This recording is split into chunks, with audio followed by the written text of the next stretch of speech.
Hi friends, आपल्या सर्वांचे पुन्हा एकदा आपल्या चॅनलवर स्वागत आहे. मित्रांनो, दररोज सकाळचा हा 7 वाजताचा लेक्चर ज्याच्यामध्ये आपण दैनंदिन वृत्तपत्रातील चालू घडामोडीच्या इम्पॉर्टंट न्यूज शोधून त्याच्यावर प्रश्न तयार करत असतो, त्यांचे पर्याय आणि त्यांचं स्पष्टीकरण असं आपण त्याच्यावर दररोज डिस्कशन घेतो. किमान 50 ते 60 मुद्दे क्लिअर करण्याचा आपला हा टार्गेट असतो. तुम्हाला सुद्धा या दररोजच्या चालू घडामोडीच्या PDF पाहिजे असतील, जे की दररोज तुम्हाला व्हॉट्सअपवर प्राप्त होतील. यासाठी तुम्हाला नाममात्र 30 रुपये मंथली फीस ठेवण्यात आली आहे. ही फीस पेड केल्यानंतर तुम्हाला दररोज याच्या PDF तुमच्या व्हॉट्सअपवर प्राप्त होत राहतील. तर ज्याला कोणाला जॉईन करायचं आहे, खाली मोबाईल नंबर स्क्रोल होत आहे, त्याच्यावर कॉन्टॅक्ट करून तुम्ही जॉईन करू शकता. आणि तुम्ही प्रथमच आपल्या चॅनलवर आला असाल तर लगेच चॅनलला सबस्क्राईब करून घ्या, बेल आयकॉनवर क्लिक करा, जेणेकरून येणाऱ्या व्हिडिओची नोटिफिकेशन तुम्हाला भेटत राहील. आणि मित्रांनो, व्हिडिओला लाईक करणे विसरू जाऊ नका, मित्रांनो शेअर सुद्धा करत चला. मित्रांनो, भारतातील सगळ्यात मोठं ऑनलाईन लर्निंग प्लॅटफॉर्म अनअकॅडमी आता MP साठी अवेलेबल झाला आहे. ठिकाणी तुम्ही बऱ्याचशा प्लस फीचर्सचा फायदा उचलू शकता, जे की तुम्हाला स्क्रीनवर सगळे फायदे दिसत आहे. आणि हे जॉईन करताना तुम्ही जर कोड यूज केलं SOHEL1010 तर तुम्हाला या ठिकाणी डिस्काउंट सुद्धा भेटून जाईल. कंबाईनची तयारी करणाऱ्या विद्यार्थ्यांसाठी अतिशय आनंदाची बातमी आहे की MPSC कॉम्बॅट प्रिलिम्स स्पेशल 777 ही कॉम्बॅट टेस्ट होणार आहे दिनांक 30 जानेवारीला सकाळी 10 वाजता. आणि याच्यामध्ये मित्रांनो 10 लाख रुपयांपर्यंतची स्कॉलरशिप देण्यात येणार आहे प्रथम 100 येणाऱ्या लोकांसाठी. सोबतच पार्टिसिपेट करणाऱ्या 50 लोकांना इथं लकी ड्रॉ सुद्धा काढण्यात येणार, ज्याच्यामध्ये त्यांना बरेचसे प्राइजेस भेटू शकतात, जे तुम्हाला स्क्रीनवर दिसत आहे. आणि ही कॉम्बॅट देण्यासाठी तुम्हाला कोड यूज करावा लागेल SOHEL1010. हा प्रश्न क्रमांक 179. राज्य शासनाचा श्री पु. भागवत पुरस्कार प्राप्त नुकतेच निधन झालेले अरुण जाखडे कोणत्या प्रकाशनाचे प्रमुख होते? तर नुकतंच म्हणजे शनिवारी यांचं निधन झालंय आणि त्यांना कोणता पुरस्कार प्राप्त झाला होता? महाराष्ट्र शासनाचा श्री पु. भागवत पुरस्कार. हा उत्कृष्ट ग्रंथ रचनेसाठी हा दिला जातो. तर हा प्रकाशन आहे पद्मगंधा प्रकाशन. पद्मगंधा प्रकाशन. आणि हा जो भागवत पुरस्कार आहे, श्री पु. भागवत पुरस्कार, हा प्रकाशनालाच प्राप्त होत असतो. तर हा यांना प्राप्त झाला होता 2019ला. 2019. आणि हा शब्दालय प्रकाशन हे 2020चं जे श्री पु. भागवत पुरस्कार आहे हे या शब्दालय प्रकाशनाला प्राप्त झालं होतं. 21चं अजून घोषित झालेलं नाहीये. त्याआधी हे साहित्य प्रसार केंद्र यांना 2018चं आहे. तर लक्षात ठेवा, 2019चे जे होते पद्मगंधा प्रकाशन, त्याचे जे प्रमुख होते प्रकाशक श्री पु. अरुण जाखडे यांचं शनिवारी निधन झालं आणि त्यांना हे पुरस्कार प्राप्त झालं होतं 2019चं. 20चं कोण आहे? शब्दालय प्रकाशन. तर यांच्याबद्दल आपण थोडीफार माहिती पाहूया, कारण की एक्झाममध्ये फार मोस्ट इम्पॉर्टंट हा टॉपिक ठरतो. तर सर्जनशील लेखक, साक्षेपी संपादक आणि दूरदृष्टी असलेले प्रकाशक अशा त्रिवेणी व्यक्तिमत्वाने साहित्य क्षेत्रात आपले स्थान प्रस्थापित करणारे पद्मगंधा प्रकाशनचे प्रमुख आणि मराठी प्रकाशक परिषदेचे अध्यक्ष अरुण जाखडे यांच्या रविवारी पहाटे हृदयविकाराच्या झटक्याने निधन झालं. अजून एक तुम्हाला इथं पॉईंट क्लिअर झाला की पद्मगंधा प्रकाशनचे ते प्रमुख तर होतेच, पण मराठी प्रकाशक परिषदेचे अध्यक्ष सुद्धा ते होते. मराठी प्रकाशक परिषदेचे ते अध्यक्ष होते. पद्मगंधा प्रकाशनाच्या माध्यमातून वाङ्मयीन विश्वात स्वतःचे वेगळे स्थान निर्माण केले. महाराष्ट्राची कुलस्वामिनी, भाग्यविधाती, सर्जक आणि संगोपक अशी श्री तुळजाभवानी मातेच्या प्राचीन मिथकाची प्रेरकता उलगडणारा डॉक्टर रा. चि. ढेरे लिखित श्री तुळजाभवानी हा ग्रंथ, तसेच रघुनाथ धोंडो कर्वे या 20व्या शतकातील विचारवंतांचे विचारधन हा 8 खंडांतील प्रकल्प त्यांनी प्रकाशित केला होता. धर्मवीर छत्रपती संभाजी महाराज, 5 रूट, पावसाचे विज्ञान, प्रयोगशाळेत काम कसे करावे, भारताचा स्वतंत्र लढा, भारतीय भाषांचे लोकसर्वेक्षण, विश्वरूपी रबर, शोधवेड्याच्या कथा असे विपुल साहित्य त्यांनी प्रकाशित केले. खुशवंत सिंग यांच्या इंग्रजी कथा संग्रहाचा मराठी अनुवाद पद्मगंधातर्फे प्रकाशित करण्यात आला होता. आणि दिल्लीच्या फेडरेशन ऑफ इंडियन पब्लिशर्स संस्थेतर्फे उत्कृष्ट ग्रंथ निर्मितीचे 6 पुरस्कार, तसेच राज्य शासनाचा उत्कृष्ट ग्रंथ निर्मितीसाठी दिला जाणारा श्री पु. भागवत पुरस्कार अशा विविध प्रतिष्ठित पुरस्कारांनी जाखडे यांना गौरवण्यात आलेलं होतं. आपण नेक्स्ट क्वेश्चनवर जाऊया. प्रश्न क्रमांक 180. T-15 तसेच कॉलरवाली या नावाने ओळखल्या जाणाऱ्या कोणत्या प्राण्याचा पेंच प्रकल्पात मृत्यू झालाय? तर बऱ्याच वृत्तपत्रामध्ये फ्रंटला पेजवर ही बातमी आली आहे मित्रांनो. तर त्या दृष्टीने एक्झामसाठी हा मोस्ट इम्पॉर्टंट ठरतो. तर ते नाव आहे एका वाघिणीचं. कोणाचं नाव आहे? वाघिणीचं. तर T-15 तसेच कॉलरवाली या नावाने ओळखल्या जाणाऱ्या व 11 वर्षात 29 बछड्यांना जन्म देणाऱ्या सुपर मॉम ठरलेल्या 17 वर्षीय वाघिणीचा शनिवारी संध्याकाळी पेंच प्रकल्पातील राखीव वनक्षेत्रात वार्धक्यामुळे मृत्यू झाला. तर एक वाघीण होती आणि तिचं सुपर मॉम हा नाव का देण्यात आलं तिला की 29 बछड्यांना तिनं 17 वर्षात जन्म दिला. आणि विशेष म्हणजे T-15 ते कॉलर लावलं होतं, त्याच्यामुळे तिचा T-15 नंबर ते देण्यात आला होता. आणि कॉलरवाली म्हणजे तिच्या गळ्यामध्ये कॉलर लावण्यात आलं, आयडेंटिटी बेल्ट ज्याला म्हणूया, त्यामुळे कॉलरवाली सुद्धा नाव त्या वाघिणीचं पडलं होतं. राष्ट्रीय व्याघ्र संवर्धन प्राधिकरणाच्या म्हणजे NTCA मार्गदर्शक तत्वानुसार मृतदेहाची विल्हेवाट लावण्यात आली. कॉलरवाली वाघीण, पेंचची राणी, सुपर मॉम अशा विविध नावाने ओळखल्या जाणाऱ्या या वाघिणीनं 2008 ते 2019 या 11 वर्षांमध्ये 29 बछड्यांना जन्म दिला होता. यापैकी 25 बछडे अजूनही जिवंत असल्याचं अधिकाऱ्यांचं म्हणणं आहे. आणि तज्ज्ञांच्या मते जे वाघाची सरासरी वय आहे ते 12 वर्ष असते. सरासरी वय 12 वर्ष असते वाघांचं, परंतु ही सरासरी वयापेक्षा जास्त जिवंत राहिली, म्हणजे जवळपास 17 वर्ष ही जिवंत होती. नेक्स्ट क्वेश्चनवर जाऊया. प्रश्न क्रमांक 181, बेळगावमध्ये कोणत्या तारखेला हुतात्मा दिवस साजरा केला जातो? तर हा थोडा विवादित मुद्दा सध्या महाराष्ट्र आणि कर्नाटकवर दोघा राज्यांमध्ये विवादित एक मुद्दा झालाय. कारण की बेळगावची जी मराठी भाषिक आहेत त्यांचं सगळे महाराष्ट्रात सामील होण्यासाठी एक लढा ते देत आहेत. आजपासून नाही, मागील 65 वर्षापासून ते लढा देत आहे महाराष्ट्रामध्ये सामील होण्यासाठी. आणि नुकतंच महाराष्ट्र आणि कर्नाटक सीमेवर बरेचसे असे प्रकरण झाले आहे की सध्या हा विवादाचा मुद्दा आहे. जे महाराष्ट्र एकीकरण समितीचे अध्यक्ष होते त्यांच्या तोंडावर काळं फासण्यात आलं होतं. त्याच्यानंतर छत्रपती शिवाजी महाराजांच्या पुतळ्याची विटंबना करण्याचा काही माथेफिरूंनी प्रयत्न केला बेळगावमध्ये. त्याचा प्रतिरोधामध्ये पुन्हा काही ऍक्शन घेण्यात आल्या. महाराष्ट्रामध्ये कोल्हापूरमध्ये त्यांच्या विरोधात तिथल्या मुख्यमंत्र्याचा पुतळा जाळण्यात आला. बऱ्याचशा अशा घडामोडी घडल्या आहेत ज्याच्यामुळे एक्झाममध्ये सुद्धा हा प्रश्न येऊ शकतो. तर बेळगावमध्ये कोणत्या दिवस हा हुतात्मा दिवस म्हणून पाळला जातो? तर 17 जानेवारी आहे. कोणता दिवस आहे? 17 जानेवारी. तर स्वातंत्र्यानंतर भाषावार राज्यांची मागणी होऊ लागली. यामध्ये सर्वप्रथम 1953 साली आंध्र प्रदेशची निर्मिती झाली आणि याच धर्तीवर संपूर्ण मराठी राज्याची निर्मिती करावी अशी महाराष्ट्रातून हाक होत होती. अशीच मागणी देशातील इतरही भागातून होत होती. त्यामुळे 1953 साली तत्कालीन पंतप्रधान पंडित जवाहरलाल नेहरू यांनी फाजल अली यांच्या अध्यक्षतेखाली राज्य पुनर्रचना आयोगाची निर्मिती केली. आपण थोडं सारांश म्हणजे इतिहासापासून थोडी माहिती पाहत आहे. तर भाषा नुसार राज्य पुनर्रचना आयोग निर्मिती झाली. त्याचे अध्यक्ष होते ते फाजल अली आणि ती कधी झाली? 1953 ला. या आयोगात फाजल अली, हृदयनाथ कुंजरू आणि M.K. पनिकर असे 3 जण होते. आणि भाषावार प्रांतरचना करण्यासाठी नेमण्यात आलेल्या राज्य पुनर्रचना आयोगाचा अहवाल स्वीकारण्याचा निर्णय 16 जानेवारी 1956 रोजी तत्कालीन पंतप्रधान पंडित नेहरूंनी जाहीर केला होता. या आयोगाने केलेल्या सूचनेमध्ये मुंबई द्वैभाषिक राज्य करण्याची सूचना होती. तर बेळगावसह संपूर्ण सीमा भाग त्यावेळेच्या म्हैसूर म्हणजे आताच्या कर्नाटकला जोडण्याचा निर्णय घेण्यात आला. केंद्र सरकारच्या निर्णयाच्या विरोधात सीमा भागातील मराठी जनतेमध्ये मोठा रोष निर्माण झाला. त्याचे पडसाद हे बेळगावमध्ये उमटू लागले. 17 जानेवारी 1956 रोजी सकाळपासूनच व्यापारी पेठा ठप्प झाल्या. ठिकठिकाणी लोक रस्त्यावर येऊ लागले आणि बेळगाव, कारवार, निपाणी, बिदर, भालकी सह संयुक्त महाराष्ट्र झालेच पाहिजे अशा घोषणा देऊ लागले. रस्त्यावर उतरलेला जमाव केंद्र सरकारच्या विरोधात जास्त आक्रमक झाला. त्यामुळे जमावाला पांगवण्यासाठी म्हैसूर प्रांतातील पोलिसांनी गोळीबाराचे आदेश देण्यात आले आणि पोलिसांच्या या गोळीबारात 4 जण आंदोलक होते ते हुतात्मे झाले. तर दुसऱ्या दिवशी निपाणीत एक महिला पोलिसांच्या गोळीबारात शहीद झाली होती. संयुक्त महाराष्ट्राच्या लढ्यात जे 107 हुतात्मे झाले त्यापैकी 5 हुतात्मे हे बेळगाव जिल्ह्यातील या घटनेमधील आहेत. तेव्हापासून 17 जानेवारी हा दिवस सीमा भागात हुतात्मा दिवस म्हणून साजरा केला जातो. या दिवशी सीमा लढ्यामध्ये शहीद झालेल्या सर्व हुतात्म्यांना आदरांजली वाहिली जाते. तर एक मोस्ट इम्पॉर्टंट प्रश्न आहे मित्रांनो, कारण की बऱ्याचशा घडामोडी यावर्षी मागच्या वर्षी या प्रकरणी झाल्या आहेत. त्याच्यामुळे एक्झाममध्ये हा प्रश्न सुद्धा येऊ शकतो. आपण नेक्स्ट क्वेश्चनवर जाऊया. प्रश्न क्रमांक 182, भारत नेपाळ सीमेजवळ कोणत्या भागात रस्ता बांधणीची घोषणा होताच नेपाळने आक्षेप घेतलाय? तर हा प्रकरण फार जुनं आहे, परंतु नुकतंच पंतप्रधानांनी एका भाषणामध्ये लिपू लेक या ठिकाणी रस्ता रुंदीकरणाचं आपल्या भाषणामध्ये लोकांसमोर त्यांनी मत मांडलं. कारण उत्तराखंडमध्ये इलेक्शन रॅली होती, त्या ठिकाणी ते भाषण करत होते. परंतु जशी त्यांनी भाषणामध्ये ही घोषणा केली तर नेपाळनं त्यांच्या घोषणेवर आक्षेप घेतलाय. तर कोणता भाग आहे तो? लिपू लेक. तर भारत नेपाळ सीमेजवळ रस्ता बांधणीची घोषणा करताच नेपाळने संताप व्यक्त केला. लिपू लेक भागात पंतप्रधान मोदी यांनी रस्त्याच्या विस्ताराची घोषणा केली होती. यावर नेपाळनं आक्षेप नोंदवून म्हटलंय की ही बांधणी अवैध आहे.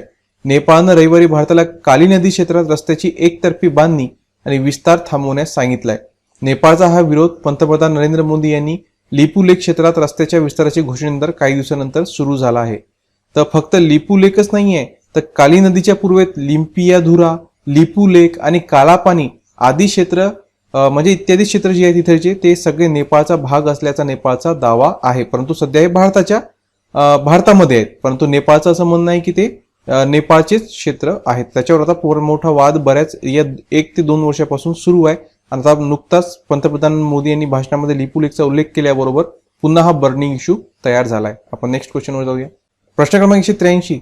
26 जानेवारी 2022 रोजी भारताच्या 72व्या प्रजासत्ताक दिनानिमित्त परेडमध्ये किती विमानांचा सहभाग असणार आहे? तर यावेळेसचा जो प्रजासत्ताकचा कार्यक्रम असणार आहे तो एका ग्रँड प्रकारचं स्वरूप त्याला देण्याचा प्रयत्न करण्यात आला आहे आणि यामध्ये 75 विमानांचा सहभाग असणार आहे. त्या 75 पैकी 5 राफेल विमान असणार आहे. 5 राफेल विमान आहेत. तर 26 जानेवारी 2022 रोजी भारताच्या 72व्या प्रजासत्ताक दिनानिमित्त हवाई दलात अलीकडेच सामील झालेल्या राफेल विमानासह भारतीय संरक्षण दलाची तब्बल 75 विमाने राजपथावरून उड्डाण करणार आहे. आणि जे परेड आहे, जे विमान तिथून उड्डाण करणार आहे त्याला म्हटलं जाते फ्लाय पास्ट. काय म्हटलं जाते? Fly past. हा प्रजासत्ताक दिनाच्या परेडचा एक महत्वाचा भाग असतो. राफेल, भारतीय नौदलाचे MiG-19 आणि P-81 सर्व्हिलन्स एअरक्राफ्ट विमाने, जग्वार लढाऊ विमाने परेडमध्ये आपले सामर्थ्य दाखवणार आहेत. आणि विनाश फॉर्मेशनमध्ये 5 राफेल राजपथावरून उड्डाण करतील. नौदलाची MiG-19K आणि P-81 देखरेख करणारी विमाने 17 जग्वार लढाऊ विमानांसह एकूण 75 विमानं एअर शो मध्ये सहभाग घेणार आहेत. Next question. प्रश्न क्रमांक 184. जगातले पहिले तरंगत शहर कोणत्या देशात तयार करण्यासाठी युनोने हिरवा कंदील दाखवला आहे? म्हणजे तिथं युनोने परमिशन दिली आहे की निर्माण करू शकता. तर ते देश आहे दक्षिण कोरिया. दक्षिण कोरियामध्ये आता हे तरंगत शहर तयार होणार आहे. तर दक्षिण कोरियातील बुसान पोस्टवर तयार होत असलेल्या या शहराला UN ने हिरवा कंदील दाखवला आहे. डेली मेलच्या रिपोर्टनुसार New York designer Oceanix company, UN Habitat व बुसान मेट्रो सिटी एकत्र येऊन या शहराची उभारणी करत आहेत. या शहराला पुराचा फटका बसणार नाहीच, पण 5 कॅटेगरीची वादळे सुद्धा या शहराला काहीही नुकसान पोहोचवू शकणार नाहीत. जगातले पहिले तरंगते असे शहर 2025 मध्ये पूर्ण होणार आहे आणि हे शहर फ्लड प्रूफ आहे. त्यामुळे समुद्र पातळी वाढली तरी त्याचा धोका राहणार नाही. येथे समुद्रात काही कृत्रिम बेटे तयार केली जात आहे. वीज निर्मितीसाठी सोलर पॅनल मधून होणार आहे आणि गरजेपुरते खाद्य येथेच पिकवले जाणार असून येथे राहणाऱ्या लोकांना वनस्पतीजन्य पदार्थच खावे लागतील. पिण्यासाठी ताजी पाणी आणि 2 बोटाच्या दरम्यान ये जा करण्यासाठी बोट पॉट्सचा वापर केला जाणार आहे. $100 दशलक्ष खर्चून वसविल्या जात असलेल्या शहराला षटकोनी बेटे तयार केली गेली आहेत आणि 7 मजली इमारती बांधल्या जात आहेत. बेटांना कॉन्क्रीटपेक्षा तिप्पट मजबूत अशा लाईमस्टोनचे कोटिंग केले जात आहे आणि प्रत्येक प्लांट खाली पिंजरा असून तेथे झाडापासून खत तयार होणार आहे. 75 हेक्टर परिसरात बांधल्या जात असलेल्या या शहरात 10,000 लोक राहू शकणार आहेत. नेक्स्ट क्वेश्चन पाहूया. अकॅडमी तर्फे बऱ्याचशा बॅचेस सुद्धा लॉन्च झाल्या आहे. त्याच्यामध्ये comprehensive batch for departmental PSI prelims exam batch number 4 19 जानेवारी पासून स्टार्ट होत आहे. 26 जानेवारी पासून स्टार्ट होत आहे. Fast track batch for combine exam 2021 batch number 8 mentor स्क्रीनवर दिसत आहे आणि लिंक डिस्क्रिप्शन मध्ये दिलेली आहे. 2021 आणि 2022च्या सगळ्या MPSCचं शेड्यूल तुम्हाला डिक्लेअर झालंय. या सगळ्यांचा अभ्यास करा अनअकॅडमी सोबत आणि आपली एक जागा खात्रीशीर पक्की करा. प्रश्न क्रमांक 185. 2021 या आर्थिक वर्षात भारत चीन व्यापारात भारताची व्यापार तूट वाढून किती झाली आहे? तर याच्या 4-5 फिगर्स आहेत, त्या सगळ्या आपल्याला माहित असणं आवश्यक आहे. त्याच्यात थोडंफार कन्फ्यूज होऊ शकतो आपण. तर त्याचं आपण स्पष्टीकरणात मी तुम्हाला सगळ्या गोष्टी क्लिअर करून दाखवतो. तर 2021 या आर्थिक वर्षात भारत चीन व्यापाराची जी भारताची व्यापार तूट आहे ती आहे 69 अब्ज डॉलरची. 69 अब्ज डॉलरची. चला आपण थोडंसं स्पष्टीकरण पाहूया याचं. तर सीमा विवाद असूनही दोन्ही देशांमधील व्यापारी संबंधात कोणतीही घट झाली नाही. पूर्व लडाख प्रदेशात भारत आणि चीन यांच्यातील सीमा तणावाचा व्यापारावर कोणताही परिणाम झाला नाही आणि 2021 मध्ये दोन्ही देशांचा व्यापार 125 अब्ज डॉलरच्या विक्रमी पातळीवर पोहोचला आहे. या दरम्यान भारताची व्यापार तूट वाढून 169 अब्ज डॉलर झाली आहे. आता इथे तुमच्या समोर 2 फिगर्स आले. एक आहे 125 अब्ज डॉलर आणि दुसरी 69 अब्ज डॉलर. तर 125 अब्ज डॉलर काय? तर भारतातून चीनमध्ये गेलेलं सामान आणि चीनमधून भारतात आलेलं सामान असा जो एकूण व्यापार झाला दोन्हीची किंमत मिळून तो आहे 125 अब्ज डॉलर. आणि भारताची व्यापाराची तूट सांगितली 69 अब्ज डॉलर. म्हणजे चीनचा जो व्यापार आहे तो भारतापेक्षा 69 अब्ज डॉलर्सनी जास्त आहे. म्हणजे एवढी 69 अब्ज डॉलर्सना भारत त्या व्यापाराच्या दृष्टिकोनातून माग आहे, म्हणून याला व्यापाराची तूट म्हटलं जाते. तुम्हाला थोडा अजून डिटेलमध्ये सांगतो म्हणजे तुम्हाला अजून समजून जाईल. बघा पुढे बघा आता स्पष्टीकरणामध्ये.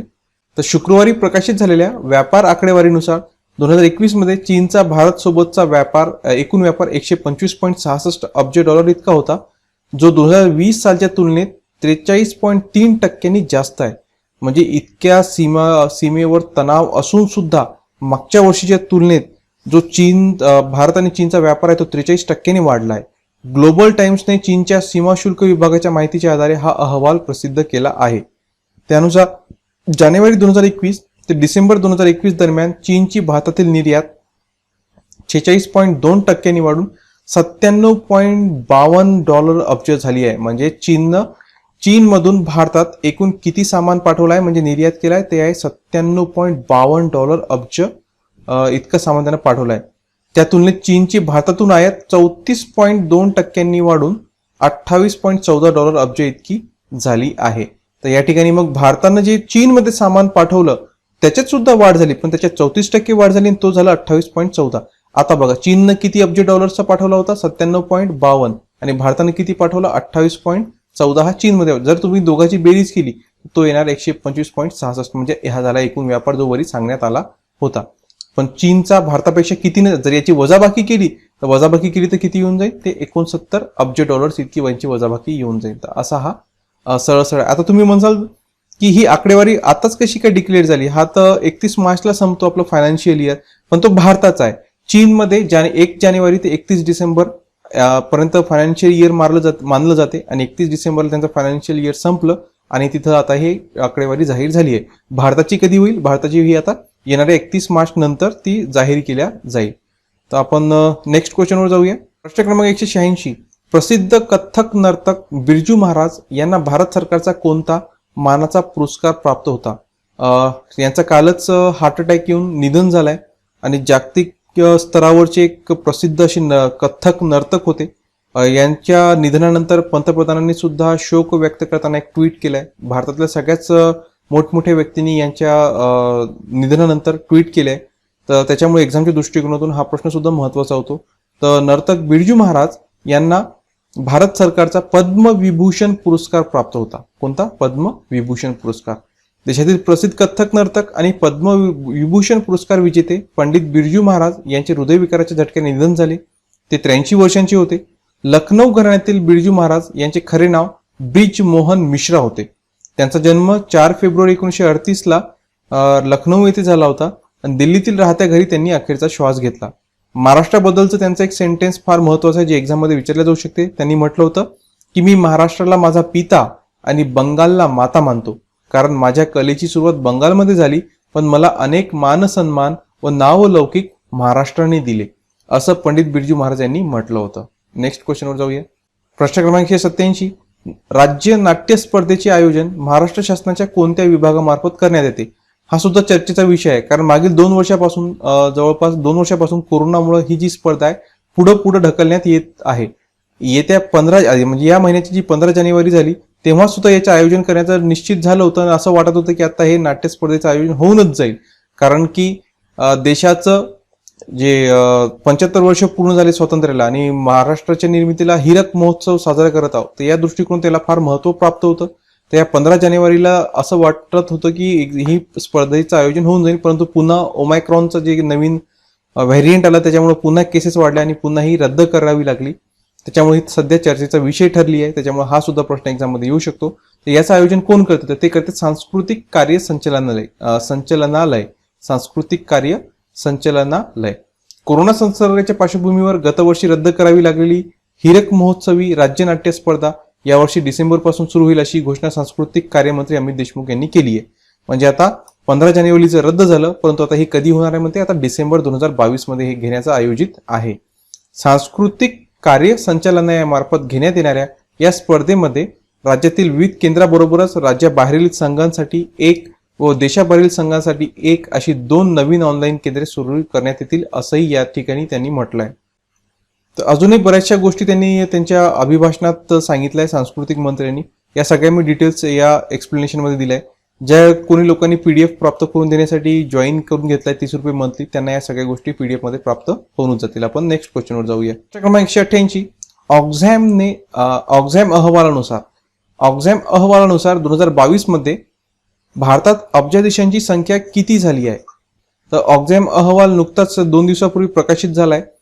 तर त्याच्यानुसार भारतामध्ये आता अब्जाधीशांची संख्या झाली आहे 142. किती झाली आहे? 142, जी मागच्या वर्षी 102 होती, आता ती वाढून झाली आहे 142.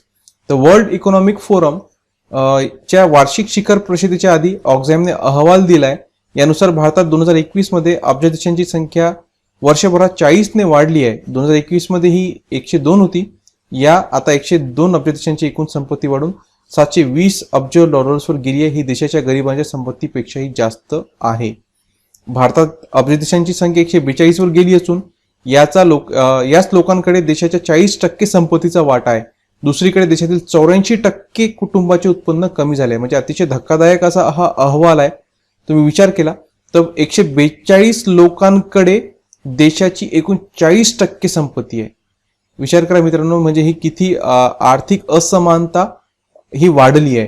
तर ऑक्झॅमचे जे भारताचे अध्यक्ष आहे किंवा सीईओ आहे अमिताभ बेहर यांनी क्लिअर केलं आहे की ही जी आर्थिक असमानता आहे फक्त भारतातच नाही आहे, तर पूर्ण विश्वभरात ही वाढली आहे. म्हणजे श्रीमंतांकडेच पैसा वाढत आहे आणि गरीब हा अधिकच गरीब होत चालला आहे. या ठिकाणी अजून एक गोष्ट तुम्हाला नवीन माहित झाली की ऑक्झॅम इंडियाचे सीईओ कोण आहे? अमिताभ बेहर. आणि भारतामध्ये किती झाले आता अब्जाधीश? 142 झाले आणि यांच्याकडे 40% भारताची संपत्ती एकूण एकवटलेली आहे. नेक्स्ट क्वेश्चन पाहूया. प्रश्न क्रमांक 189, गोवा येथे झालेल्या राष्ट्रीय अजिंक्यपद कराटे स्पर्धेत कोणत्या महाराष्ट्रीयन खेळाडूने प्रथम क्रमांक पटकावला आहे? तर त्या कराटे खेळाडूचं नाव आहे दीक्षा पवार. खंडाळी तालुका मोहोळ येथील शेतकरी कुटुंबातील दीक्षा दीपक पवार या विद्यार्थिनीने घरची परिस्थिती हलाखीची असतानाही कराटे या क्रीडा स्पर्धेत उत्तुंग यश मिळवलं आहे. गोवा येथे झालेल्या राष्ट्रीय अजिंक्यपद कराटे स्पर्धेत दीक्षाने भारतात प्रथम क्रमांक मिळविला आहे आणि आता तिची नेपाळ येथे होणाऱ्या आंतरराष्ट्रीय कराटे स्पर्धेसाठी सुद्धा निवड झाली आहे. Next question.